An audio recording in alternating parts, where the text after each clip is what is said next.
चलते हैं mental math class 9 के नेक्स्ट पार्ट की तरफ।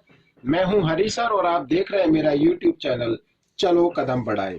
तो यहाँ पर बच्चों मैंने पहले से लिख के रखे हुए हैं और मैं आपको एक चीज और बताना चाहता हूँ। यहाँ पर अब जो मैं क्वेश्चन नंबर 11 कराने वाला हूँ बच्चों, ये मैंने पुराने मेंटल मैथ में से लिया है, क्योंकि इसमें जो मेंटल मैथ में जो लेटेस्ट मेंटल मैथ आया उसके अंदर ये क्वेश्चन मेरे को रॉन्ग लगता है, इसलिए मैंने पुराने में से लिया है। और ये मैंने 2 पार्ट लिए हैं बच्चों, ठीक है। तो आप इसको देखकर सीखें और दूसरों को जरूर सिखाएं। अगर जो नए मेंटल मैथ में जो क्वेश्चन है अगर आपके टीचर उसको कर पाए किसी तरीके से तो मेरे को जरूर बताना बच्चों, ठीक है। तो मिसप्रिंट हो सकता है, मेरे समझ में नहीं आया, तो इसलिए मैंने जो ओल्ड मेंटल मैथ है मेरे पास शायद 15-16 का होगा या 14-15 का है, तो उसमें से मैंने इसको लिखा है। तो आइए करना शुरू करते हैं बच्चों। यहाँ पर देखो एक चीज और मैं आपको बताना चाहता हूँ, आपके जो बोर्ड के एग्जाम होने वाले हैं उसमें भी मेंटल मैथ ये काफी हेल्प करेगा, क्योंकि इसी में से क्वेश्चन आने वाले हैं। For the value of x, x की वैल्यू फाइंड करने, if is the mode for the following data is 7। यदि मोड क्या है 7 है। अब बच्चों देखो यहाँ पर 7 1 टाइम्स 2 टाइम्स 3 टाइम्स, ठीक है। ये अगर ये मोड है तो इसको 1 टाइम्स और होना चाहिए, ज्यादा होना चाहिए।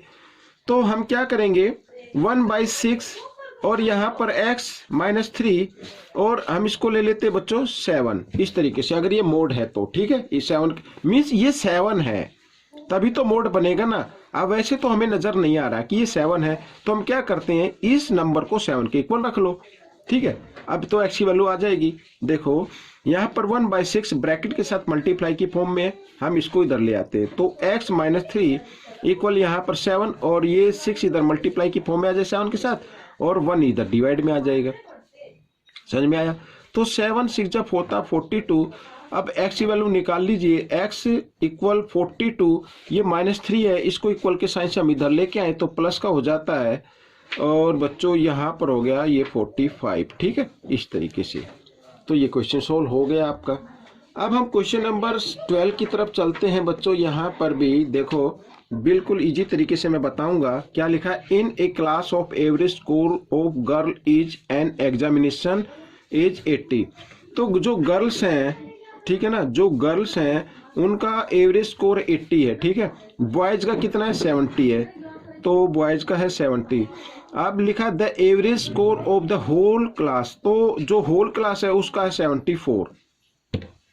Find the ratio of girls and boys, girls और बॉयज का, पहले गर्ल्स लिखे तो गर्ल्स लिखना है, बॉयज लिखा तो बाद में बॉयज लिखना है, तो इनका रेशो फाइंड आउट करना है। बच्चों आपको एक काम करना है, जब भी इस टाइप का क्वेश्चन आए आपको कोई ज्यादा मुश्किल नहीं होगी। आप क्या करें, जो गर्ल का एवरेज है, ठीक है, स्कोर का एवरेज है, उसमें से क्लास के जो एवरेज है उसको माइनस कर दो, और माइनस कर देते तो यहाँ पर 6 आ जाता है। इसी प्रकार इन दोनों को आपस में क्या कर दो, माइनस कर दो, तो यहाँ पर आ जाएगा 4।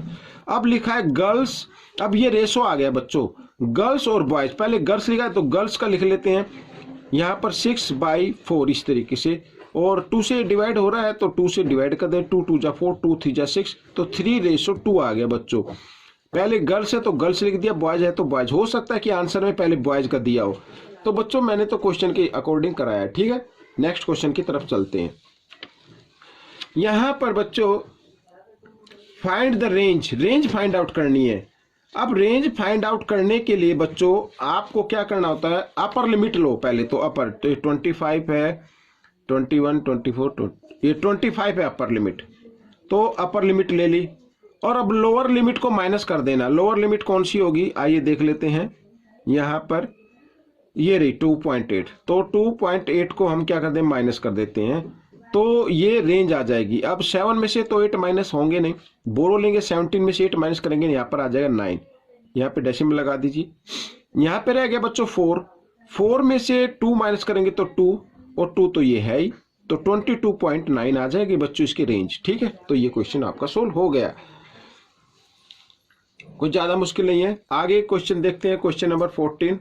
देखो let M be is a mid point and L be the upper class limit of a class in a continuous frequency distribution, find the lower limit. Lower limit हमें फाइंड आउट करनी है।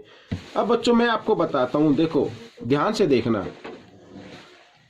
मान लीजिए जैसे यहाँ पर 2 और 4 है, ठीक है, फिर 4 और 6 है। ये क्या होती है, लोअर लिमिट होती है, ये क्या होती है, अपर लिमिट होती है। और इनके जो बीच का होता है वो उसे मिड पॉइंट बोलते हैं। यानी लोअर और अपर दोनों को ऐड करके 2 से डिवाइड कर दो। अब 2 से देखो 4 और 2 होता है 6। अब 6 को हम 2 से डिवाइड कर दें तो क्या आ जाएगा, 3 आ जाएगा। तो इसका मतलब इसके जो क्लास मार्क होगा वो 3 होगा, ठीक है। अब हमें दिया क्या है, हमें मिड पॉइंट दिया हुआ है और क्या दिया हुआ है, अपर। अब इसका एक फॉर्मूला होता है, मिड पॉइंट को 2 से मल्टीप्लाई करो और माइनस कर दो अपर क्लास को, तो आपकी लोअर क्लास आ जाएगी। 3 2 जा 6 माइनस 4 यानी 2 आ गए ना लोअर क्लास। तो आपको ये याद रखना है, ठीक है। तो ठीक हम भी इसमें वो करेंगे, एम मिड पॉइंट है ना, तो इस मिड पॉइंट को 2 से मल्टीप्लाई किया और माइनस कर दिया अपर क्लास को। अभी क्योंकि ये तो माइनस हो नहीं सकता, तो ये लोअर क्लास बन गई बच्चों आपकी। इस तरीके से करना है। आप देखो कोई भी शॉर्टकट ट्रिक पहले से नहीं बनी होती, आप जितनी प्रैक्टिस करेंगे आपके माइंड में आता चला जाएगा कि इसको कैसे करना है। और इस तरीके से आप करके देख सकते हैं, किसी को भी करके देख सकते हैं। जैसे मान लीजिए मैं लेता हूं, यहां पर मैं लेता हूं 10 और इधर ले लिया मैंने 16 ले लिया मैंने बच्चों, ठीक है। ये क्या हो गई, अब 6 का गैप दे रहा हूं ना मैं इसमें। अब यहां पर अगर मेरे को मिड पॉइंट निकालना है तो इन दोनों को ऐड करना पड़ेगा। 16 और 10 होता है 26 और इसको 2 से डिवाइड कर दो तो आ गया 13। अब बच्चों देखो मिड पॉइंट गिवन है, इसको क्या करें, 2 से मल्टीप्लाई कर दें और उसमें से अपर क्लास को माइनस कर दें तो आपकी लोअर क्लास आ जाएगी। करके देख लीजिए, ये देखो 26 में से 16 माइनस करें क्या आएगा, 10 आएगा। इस तरीके से कर सकते हैं। क्वेश्चन नंबर 15, यहां पर find the median of, median find out करनी है। और बच्चों मीडियन फाइंड आउट करने के लिए सबसे पहले आपको क्या करना पड़ता है, इसको असेंडिंग ऑर्डर में लिखना है, ठीक है। सबसे पहले हम 23 को लिख लेते हैं, फिर 23 के बाद आएगा 24 को लिख लेते हैं, फिर 27 आएगा, ठीक है, ये आ गया, ये आ गया। 27 के बाद आता है 30 को लिख लेते हैं। 30 के बाद यहाँ पर 31, ये भी आ गया, 31 लिख लेते हैं। और 31 के बाद आएगा बच्चों यहाँ पर 37 लिख लेते हैं, फिर 46 और 47। देखो कोई भी गलती ना हो, आप काउंट कर लीजिए 1 2 3 4 5 6 7 8, 1 2 3 4 5 6 7 8 हो गया, 8 है बच्चों। अब आप क्या करेंगे, अगर आप इसमें से 4 इधर से छोड़ते हैं, 4 इधर से छोड़ते हैं तो बीच में तो कुछ बचेगा नहीं, तो आपको 4 नहीं छोड़ना, आपको 3 छोड़ने हैं। 3 आगे से छोड़ दीजिए और 3 पीछे से, बीच में 2 नंबर बच गए, तो इन दोनों नंबर को आपको ऐड कर लेना है और 2 से क्या कर देना है, डिवाइड कर देना है यहाँ पर, ठीक है। अब 30 प्लस 31 होता है 61/2, इस तरीके से।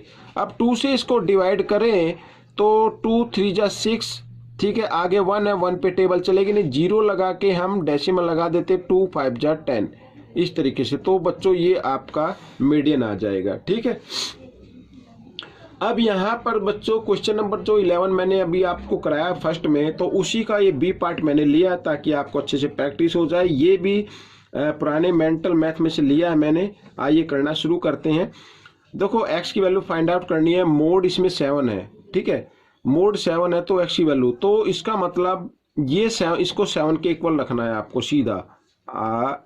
ये देखो 7 के इक्वल रख दिया, ठीक है। अब -1 है, इधर आकर +1 हो जाएगा, तो 2x इक्वल 7 और 1 कितना हो जाएगा, 8 हो जाएगा। अब 2 इधर मल्टीप्लाई की फॉर्म में, इधर आकर डिवाइड की फॉर्म में आएगा, तो 2 से इसको भी डिवाइड कर दो, इसको भी कर दो। ये नियम होता है बच्चों, 2 1 जा 2, 2 4 जा 8, तो x की वैल्यू आ गई बच्चों 4। अगर यहाँ पर 4 हो, 4 2 जा 8, 8 में से 1 माइनस कर दो 7, तो आ गया, ठीक है, तो 7 मोड बन गया।